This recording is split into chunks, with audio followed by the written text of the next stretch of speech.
Bom dia! Sejam bem-vindos a mais uma aula da disciplina de Melhoramento Animal 2, do curso de Graduação em Zootecnia.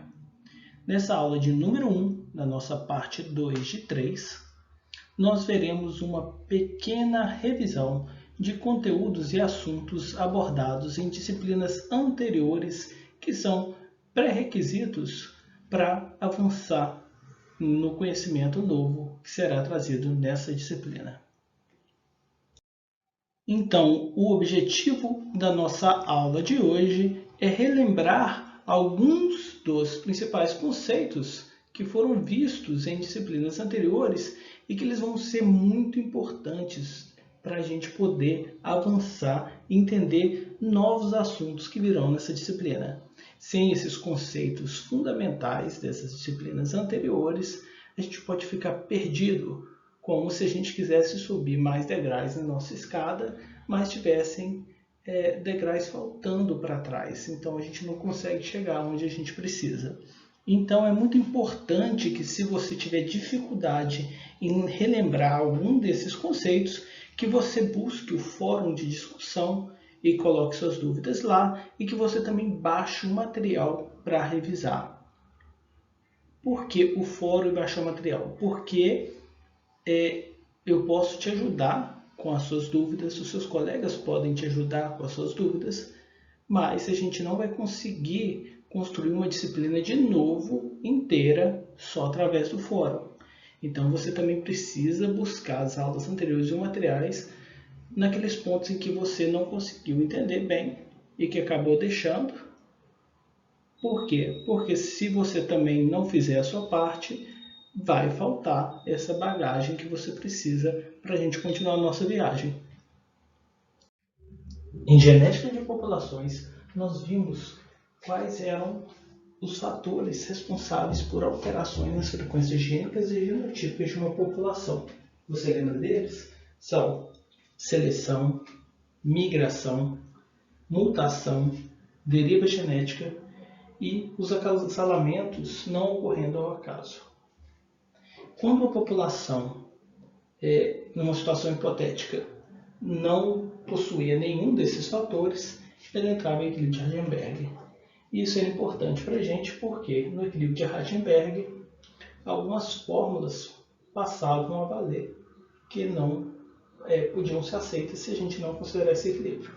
Então, no melhoramento, alguma dessas fórmulas acaba sendo utilizado em algumas situações em decorrência de ser melhor você trabalhar com uma situação de aproximação do que você não poder assumir o equilíbrio de Hardenberg em algumas situações específicas.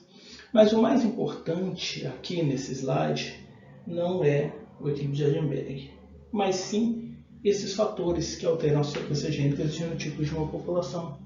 Por quê? Como que a gente aumenta a produção do nosso sistema produtivo? Existem algumas formas. Uma poderia ser melhorar a nutrição, que não faz parte da nossa disciplina, mas que é muito importante. Uma outra forma poderia ser melhorar medidas profiláticas para evitar que os animais adoeçam. Isso também é muito importante, também não faz parte da nossa disciplina. Outra forma poderia ser o quê? Enriquecimento ambiental, melhorar as condições de umidade e temperatura. Então, várias coisas poderiam ser feitas para melhorar a produção. Mas o que a gente está interessado aqui é nas ferramentas de melhoramento genético animal que poderiam ser utilizadas também para aumentar a produção animal. Então, existem várias formas da gente buscar melhorias no sistema produtivo. Nessa disciplina, nós vamos focar nas formas que buscam alterar as frequências gênicas e genotípicas das populações. Por quê? Existem animais que possuem cargas gênicas melhores e outros piores, no sentido de produzir mais. Uma vaca, por exemplo, a gente já falou sobre isso, ela não precisa para o bezerro dela produzir mais de 30 litros de leite por dia. Por que ela produz? Porque a gente selecionou ela, porque a gente utiliza esse leite para alimentação humana e para a produção de derivados, também o objetivo principal focado na alimentação humana. Então, como que a gente faz isso? Só existem 5 formas de alterar as sequências gênicas e genotipos da população. Quando a gente altera essas frequências, a gente pode fazer o quê? Na teoria, a gente pode aumentar a frequência das formas aléricas favoráveis e reduzir a frequência de formas aléricas desfavoráveis. Na prática, o que a gente faz? Aumenta, por exemplo, a média de produção de leite na população, eliminando e não deixando que tenham descendentes os indivíduos com a carga genética pior para produzir leite, e deixando e facilitando, aumentando a chance de ocorrer descendentes dos animais que têm mais chance de produzir mais, que têm melhor carga genética para a produção de leite. Com isso, o que a gente faz? Na prática, a gente aumenta a média de produção de leite. A gente poderia também atuar, por exemplo, em reduzir a idade ao primeiro parto. Por quê? Porque nem sempre a gente vai atuar numa característica favorável, uma característica que a gente quer que aumenta. Às vezes a gente pode trabalhar numa característica que a gente quer que diminua. Se a vaca demorar mais para ter o primeiro parto, quanto mais dias ela gastar, pior ela é, porque ela te custa, ela tem o gasto com manejo, ela tem um gasto com alimentação, ela tem um gasto com suplemento, ela tem um gasto com pasto, ela tem todo o custo. Mas ela ainda não te gerou a receita dela. A receita dela vem do leite e do bezerro. Então, quanto antes ela tiver o primeiro parto, mais cedo ela vai começar a te dar a receita. Então a gente também pode trabalhar nesse sentido, em reduzir a idade do primeiro parto, buscando selecionar que deixem descendentes as vacas que tenham melhor frequência gênica para essa característica. Como a gente vai fazer isso, a gente vai ver ao longo dessa disciplina, e já vimos um pouco na disciplina passada. Na disciplina passada a gente viu principalmente a seleção pela informação individual, o uso de informação de alguns parentes individualmente, separadamente pelo tipo de parente. Então vimos o começo do melhoramento. Nessa disciplina nós vamos avançar ainda mais e ver técnicas mais sofisticadas de conseguir separar melhor o que é genética do que são outros efeitos ambientais.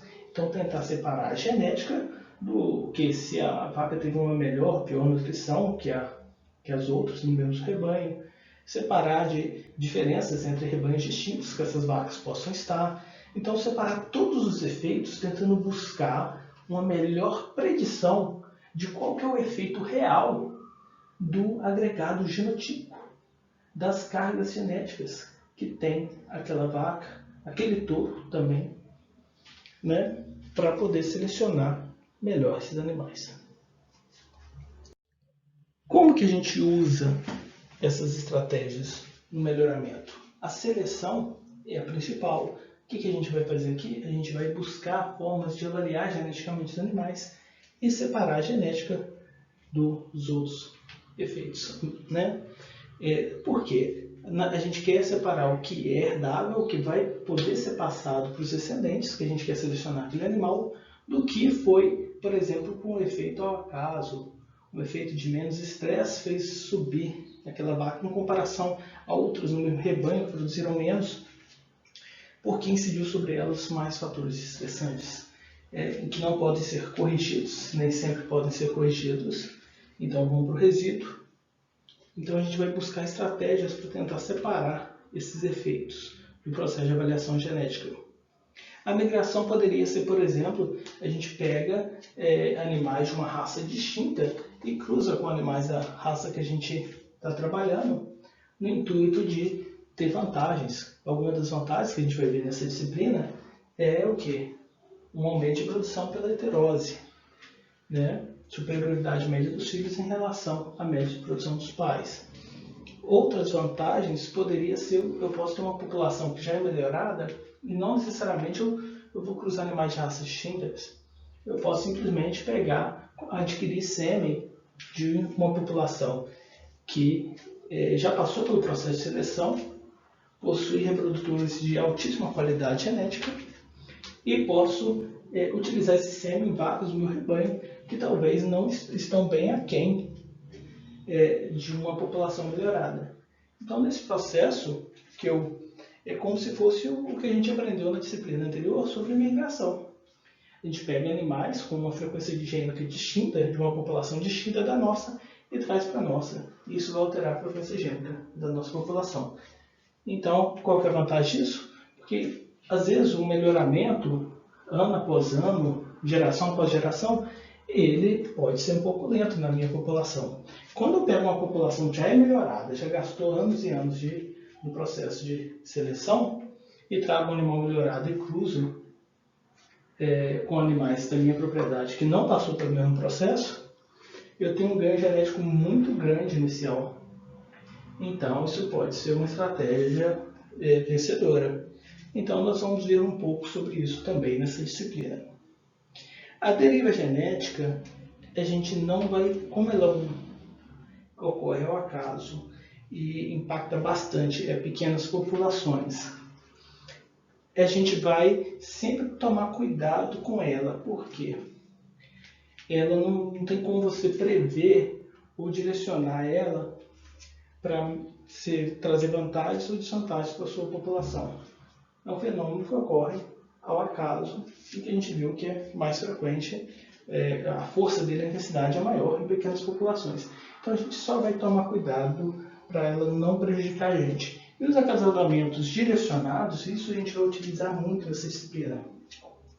Enquanto na outra a gente via a população como um todo, nessa disciplina nós vamos começar a verificar a possibilidade de a gente olhar no nosso rebanho uma vaca, por exemplo, que ela é muito boa para a produção de leite, mas na idade do primeiro parto ela falha. Será que eu não posso adquirir sêmen de um reprodutor que é bom justamente nisso que essa vaca está falhando e trazer para o meu rebanho?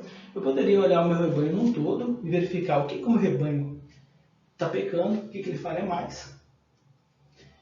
E poderia trazer reprodutores, adquirir sêmen de vários reprodutores que são bons justamente no que o meu rebanho falha. E se eu tenho um nível mais qualificado de registro de informações zootécnicas e registro individual de informações de cada animal muito bem feito, e consigo fazer o controle direitinho e avaliação do meu rebanho, eu posso saber até vaca por vaca. Então eu posso ter vacas que são boas, uma coisa e falha em outra. Eu posso ter no mesmo rebanho uma vaca que não tem o mesmo problema. Então dentro do rebanho também pode mudar o problema de animal para animal. Então eu posso escolher reprodutores distintos que vão corrigir o problema que eu tenho em cada vaca. Se, por exemplo, nascer uma fêmea, então eu vou esperar que eu aproveite nela as vantagens que vêm da mãe e as vantagens que vêm do pai. É isso que eu vou tentar buscando. Então, buscar um reprodutor que não seja ruim também, no que a vaca é boa e que joga ela para baixo, mas que seja muito bom, muito qualificado no que essa vaca está falhando, para melhorar isso no meu rebanho, né? Então é isso que eu vou estar buscando com esse conhecimento de acasalamento direcionado, que a gente vai ver até nas primeiras aulas. Em genética quantitativa, aplicada ao melhoramento genético animal, nós vemos alguns conceitos importantes, como, por exemplo, que o fenótipo é igual ao genótipo mais o ambiente. Eu vou chamar aqui de meio, porque o A já vai ter uma outra denotação para ele, certo? Se fosse em inglês, ia ser P é igual, alguns livros não tem inglês, tá? Fenótipo é igual a genótipo mais ambiente, né? Então nós temos em inglês o fenótipo é com PH e o ambiente é environment, né? Então a gente vai ter essa denominação aqui. Eu gosto mais da denominação no nosso próprio idioma, então a gente usa o M de meio no lugar do A, porque o A já é utilizado para o efeito genético aditivo. Então o fenótipo, aquilo que a gente observa no indivíduo, quem é responsável por aquele fenótipo é o que? A genética presente no indivíduo mais o ambiente. Em algumas características, a genética tem maior peso. Em outras, ela tem menor peso e é o meio, o ambiente que tem maior peso. Como que a gente sabe isso? Vamos ver um pouquinho mais adiante. A gente já viu isso nas disciplinas anteriores, mas vamos revisar aqui. Então, dentro do genótipo, a gente podia subdividir ele em o quê? Em efeito, genótipo é igual a mais D mais E. Se for em inglês, como E já foi usado para ambiente, environment, então a epistasia é representada em inglês pela letra I, tá? Então, se fosse em inglês, ia mudar aqui, ó. No lugar do E, ia mudar o I. Em alguns materiais pode estar o E. Então, o genótipo, tudo que tem representado está nos genes do indivíduo, é genótipo. Entretanto, os efeitos do genótipo podem ser divididos em 3 partes. O efeito aditivo, o efeito de cada forma alélicazinha que tem esse indivíduo. Então ele tem os seus homólogos, dentro dos seus homólogos, vamos supor que estão 2 cromossomos homólogos, e ele vai ter, às vezes para um determinado gene, para uma determinada característica, eu posso ter às vezes em torno de 1000 genes influenciando cada um pouquinho a expressão dessa característica. Então vamos pensar numa característica quantitativa assim. Então teria o efeitozinho de cada uma dessas formas alélicas desses genes, é o efeito aditivo. O desvio de dominância é quando, por exemplo, aqui eu tenho um azão, aqui eu tenho um azinho, e esse heterozigoto tem um efeito maior do que o intermediário aos homozigotos. E seria esse caso aqui, ó. Vamos supor que eu tenho um desvio de dominância positivo aqui, ó. Eu tenho um indivíduo que, para esse gene aqui, ó, que é o gene azão-azinho, ele pode ser azinho-azinho, ele pode ser azão-azinho e pode ser azão-azão. Vamos supor que o indivíduo que é azinho-azinho, eles produziam em média, um grande número de indivíduos tinham média de 5 na produção. Os que eram azão-azão tinham uma produção de 10. E os que são azão-azinho vão produzir em quanto? Então, 7,5. Mentira, vamos supor que eles não produziram 7,5. Eles produziram 10 também. Então aqui eu tenho o que? Um desvio. O meu esperado era aqui, ó. Eu tenho um desvio de dominância, certo? Então o heterozigoto ele não é intermediário entre os 2 homozigotos, a gente tem um desvio de dominância aqui. Da forma mais simples possível, essa afirmação nossa, né?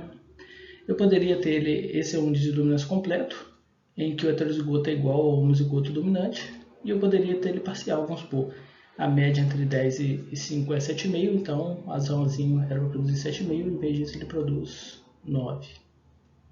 Então eu tenho um desvio de dominância parcial aqui, né?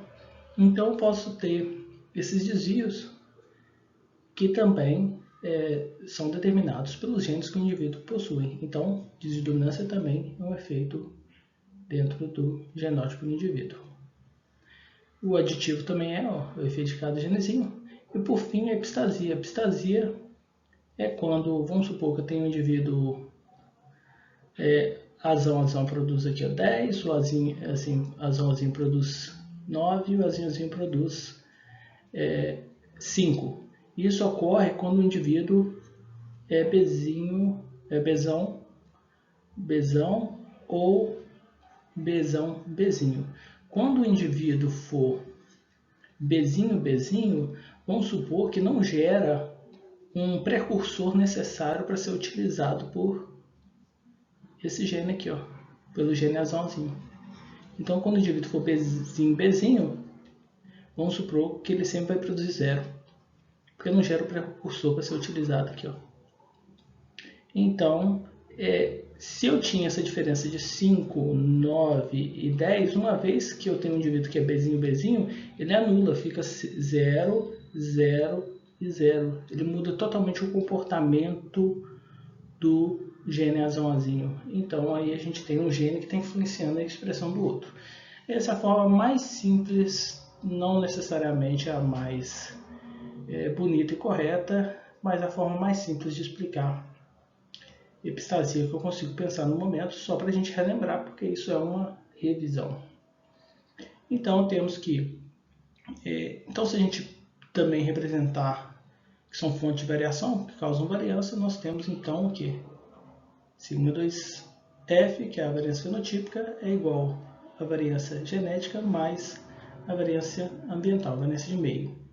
Em alguns casos, a gente pode ter representado aqui o sigma, aqui não tem um 2, né, porque não é uma variância, é uma covariância entre G e M, que é a interação genótico-ambiente. As nossas ferramentas de melhoramento, a maioria delas, parte da pressuposição que isso não existe e não consegue corrigir isso. O que isso significa para a gente? Que avaliações genéticas, por exemplo, a nível nacional do Brasil, que é um país com dimensões continentais, a gente tem um problema muito grande, porque às vezes o animal com a melhor genética para o sul, ele tem uma genética que vai fazer esse animal ter maior resistência ao frio, por exemplo. Você pega, ele é melhor avaliado geneticamente, você usa o sêmen dele no norte, no nordeste, será que os filhos vão produzir tão bem quanto o pai?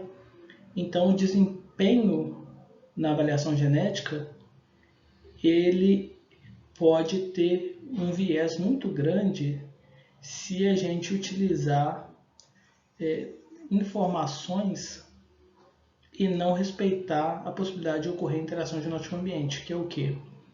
A gente está determinando qual é, na avaliação genética, qual o melhor carga genética aditiva para um determinado animal, mas para a criação num sistema produtivo.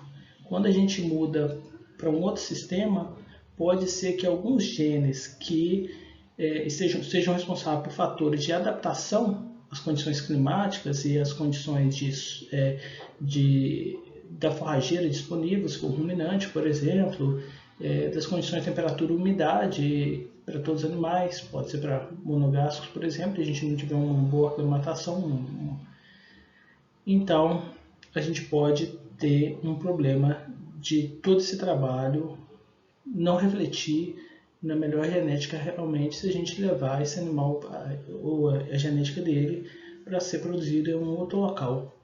Então existem alguns genes que estão associados à adaptabilidade às condições ambientais e eles vão ter grande impacto nesse terceiro componente da forma, que a gente vai ignorar ele aqui e vai tentar buscar outras soluções no nosso processo de avaliação genética para tentar buscar uma avaliação genética por bioma, ou por estado, ou por região do Brasil, já seria bem suficiente para evitar problemas severos desse terceiro componente de variação aqui, que a gente vai assumir como inexistente no nosso processo de avaliação genética, pelo menos em todas as formas de avaliação genética que a gente mostrar nessa disciplina.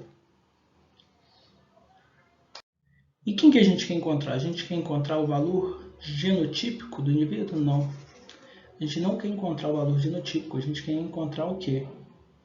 O valor genético aditivo. Por que a gente quer encontrar o valor genético aditivo de um indivíduo? Porque o desvio de dominância, ele não vai ser transmitido para os descendentes. Se eu tenho um indivíduo que ele é azão-azinho, ele pode passar azão ou pode passar azinho. E a combinação vai depender do que, se esse aqui, por exemplo, é um touro, do que a vaca vai passar. E eu nem sei se essa vaca é azinho-azinho, azão-azão ou azão-azinho. E às vezes eu poderia ter até genes A1, A2 e A3, que seria multialelismo, mais de uma forma alélica para o mesmo gene, surgiu uma mutação, depois uma nova mutação naquele mesmo gene, então poderia ter mais combinações aqui dessa vaca, então não passa esse efeito dele ser azão-azinho, esse desvio de dominância aqui, ó. Eu não passo esse desvio. Então, a gente vai considerar que, embora ele seja genético, a gente não vai considerar ele dentro da parte herdável, a gente vai tentar ignorar ele aqui por enquanto. E a epistasia é a mesma coisa, porque a gente vai considerar, parecido com o que o Mendel pensou, a gente pode ter sim casos diferentes em que a gente tem os genes no mesmo cromossomo, então quando um é passado, o outro que tem ação epistática é passado junto. Mas como a gente tem muitos cromossomos na maioria dos indivíduos, a maior probabilidade é que um gene esteja em outro cromossomo distinto. E mesmo os genes no mesmo cromossomo que estão distantes, pode haver crossover entre eles. Então a gente vai ignorar aquelas possibilidades de genes com ação epistática um sobre o outro muito próximos, e vai, quando isso ocorrer e tiver algum efeito, a gente vai predizer ele, vai colocar como se ele tivesse, ou ele é irrisório, a gente está considerando que vai para o resíduo. Agora, se parte realmente existir, a gente predizer, ele vai estar sendo chamado aqui junto com o efeito genético aditivo, que é o que realmente passa. Porque o indivíduo ele pode enviar uma cópia do cromossomo ou a outra, mas o que ele vai passar é isso, esses genezinhos que ele possui, de um cromossomo ou de outro. Ele não passa os dois juntos para passar a desdominância. E como ocorre segregação mendeliana, a gente vai considerar que não passa desvios epistáticos, porque se esse aqui, que está causando um desvio epistático nesse, o indivíduo pode receber sim esse, mas pode receber esse ou esse junto com esse, ou esse junto com esse, então pode receber outras combinações que não têm esse efeito epistático. Então a gente está considerando que isso também não vai ser herdável. Então a parte que a gente realmente quer predizer para o indivíduo, em termos médios, que a gente vai conseguir predizer, vai ser a parte genética aditiva, né? O meio, muitas vezes, ele é dividido às vezes em meio temporário e meio permanente. Isso é importante para modelos de repetibilidade. A gente vai falar um pouco mais adiante na disciplina sobre esse tipo de modelo, que foi utilizado por um bom tempo, hoje em dia está um pouco em desuso. Então o efeito genético aditivo é o mais importante, e é por isso que no próximo slide a gente vai ver relembrar sobre a herdabilidade, que é o que? A variância genética aditiva dividido pela variância fenotípica. Então é o que? A proporção de toda essa variação fenotípica que é atribuída a causas herdáveis. E isso é um dos componentes, é uma das informações mais importantes que a gente aprendeu no melhoramento anterior e continua sendo importante nesse, embora a gente tenha nessa disciplina estratégias mais avançadas de aproveitar melhor a acurácia do que a informação individual, que basicamente dependia da herdabilidade da característica. A herdabilidade é o que? A variância genética aditiva, a sua parte genética herdável, dividida pela variância fenotípica. Então, em algumas características, essa herdabilidade pode ser muito alta. Quer dizer que, provavelmente, se eu tiver interesse econômico nessa característica, porque se eu não tenho interesse econômico, não faz muito sentido. No melhoramento, a gente não busca muito essa parte da vaidade, a gente busca melhorar o quê? As características que têm uma relação econômica com elas, ou que elas vão aumentar a receita, ou que elas vão diminuir o custo, para a diferença entre custo e receita de ampliar a margem de lucro do seu sistema produtivo. É isso que a gente vai estar interessado em buscar estratégias, ferramentas de melhoramento que permitam isso, né? Então, com isso a gente consegue produzir mais alimento a um menor custo. Então isso é bom para toda a sociedade, não só para quem produz, não só para o produtor, como para quem consome também esses produtos de origem animal, para que mais pessoas possam ter acesso.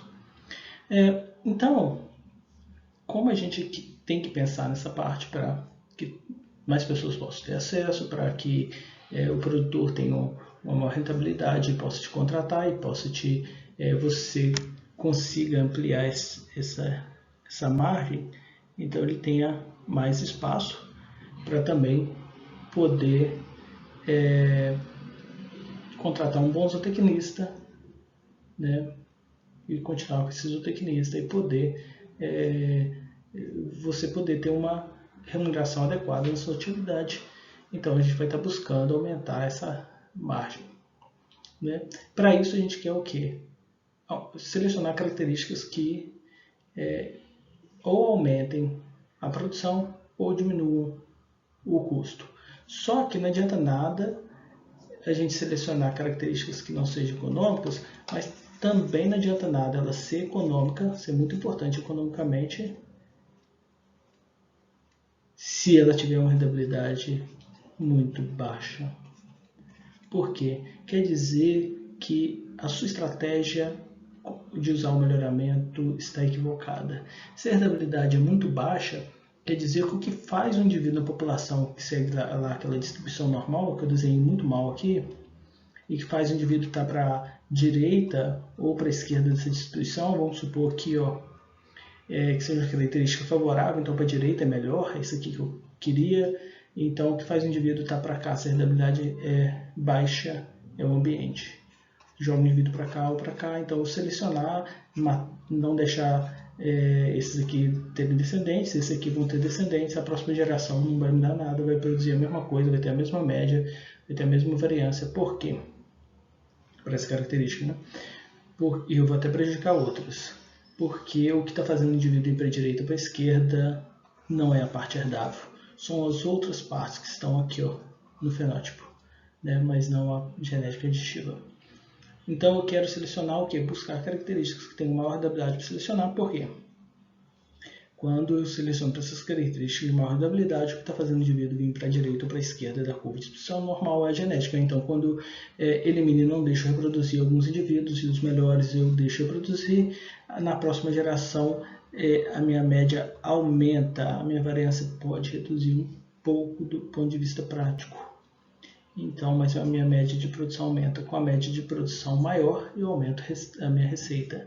Outra coisa, eu poderia querer selecionar uma característica que é desfavorável. Quanto menor é que é melhor. Então eu quero que minha média diminua. Eu poderia excluir esse lado, né? Não exatamente nesse ponto aqui, mediano, mas por questões práticas, e ficar com os indivíduos que tenham menor valores para essa característica que seja desfavorável, por exemplo, idade ao primeiro parto. Mas tem algumas características que não adianta fazer isso mesmo que ela seja desfavorável, que é, por exemplo, contagem de células somáticas no leite. Contagem de células somáticas, quanto menor a contagem, melhor, porque mais células somáticas no leite quer dizer que provavelmente esse animal está com alguma infecção e está desprendendo mais células junto ao leite do tecido desse próprio animal. Então a gente tem um animal com uma infecção ali, ou animal com um vírus menos sadio. Então quanto menor seria melhor, não? Sim. Entretanto, quando a gente faz avaliações para estimar a herdabilidade dessa característica, a gente encontra em torno de 2 a 4%. Então, de herdabilidade, que é uma herdabilidade baixíssima. Quer dizer que eu ia gastar trabalho com todo um processo de melhoramento e só ia obter de 2 a 4% então, de resposta. Então, essa herdabilidade é muito próxima de zero. Quer dizer que se eu quero melhorar, reduzir a contagem de células somáticas no meu rebanho, eu tenho que estudar melhor as características que são informadas em outras disciplinas sobre melhor condição de manejo desses animais. Então, manejo de animais do tipo leiteiro, como, por exemplo, higienização de tetos antes e posterior à ordenha, instalações e outras características que podem favorecer ou desfavorecer problemas no úbere de animais leiteiros. Então, o melhoramento não vai ser sua estratégia no caso de contagem de células somáticas. Mas no caso de idade ao primeiro parto, vai ser uma estratégia muito boa para reduzir. Na questão de produção de leite, o melhoramento vai ser muito bom para você buscar para aumentar essa produção de leite, porque são características que você já vai ter uma herdabilidade próximas de entre 30% a 40%, você, dependendo do rebanho, você consegue encontrar. Varia de rebanho para rebanho? Varia. A variabilidade tanto da parte genética, quanto a variabilidade de outros fatores não genéticos, principalmente a parte ambiental, vai ser diferente de um rebanho para o outro e pode sim variar. Pode ser diferente de raça para raça, pode ser diferente até dentro da mesma raça, mas para rebanhos distintos. Quanto mais forem uniformes as condições de manejo, isso também vai alterar e assim vai. A gente vai ver mais ao longo dessa disciplina.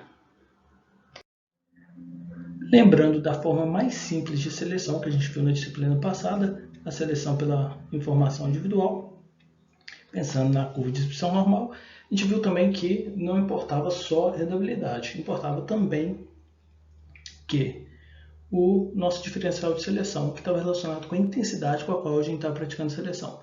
Se a gente tivesse um B menor, uma porcentagem de selecionados menor, a gente esperava ter o quê? Ganhos maiores, perder mais variabilidade, mas ter ganhos maiores. Se a gente, por exemplo, seleção de touros, a gente trabalha com B bem pequeno. Se a gente trabalhasse com um B muito grande, porcentagem de selecionados, isso aqui tudo, muito grande, só pode eliminar isso aqui, seleção, por exemplo, de vacas, pode eliminar muito poucas, porque senão não tem um bezerro para a próxima geração. Então, o meu ganho era um pouco menor. Então, de forma mais básica e simplificada, a gente viu que a seleção dependia de dois fatores. Além de eu fazer tudo muito bem feito e ir lá e coletar essa informação de forma adequada, dependia do quanto a característica era herdável, se a variação dela ocorria por causas genéticas e não ambientais. Então, quanto maior for as causas genéticas herdáveis, influenciando se o animal está para a direita ou para a esquerda na distribuição normal,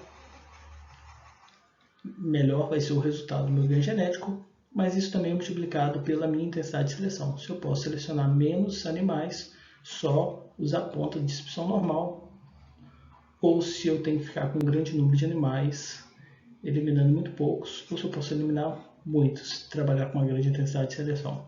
Então a gente viu que se eu trabalhasse com a porcentagem de selecionados, aqui com o meu B, eu jogava ele na tabela, obtia o I, que era a intensidade de seleção, multiplicava pelo quê? Pelo desvio padrão fenotípico, e aí eu tinha meu diferencial de seleção, ΔS. Multiplicado pela habilidade dava o meu ganho genético. Outra forma de obter o mesmo ΔS era o que? A média dos selecionados menos a média da população.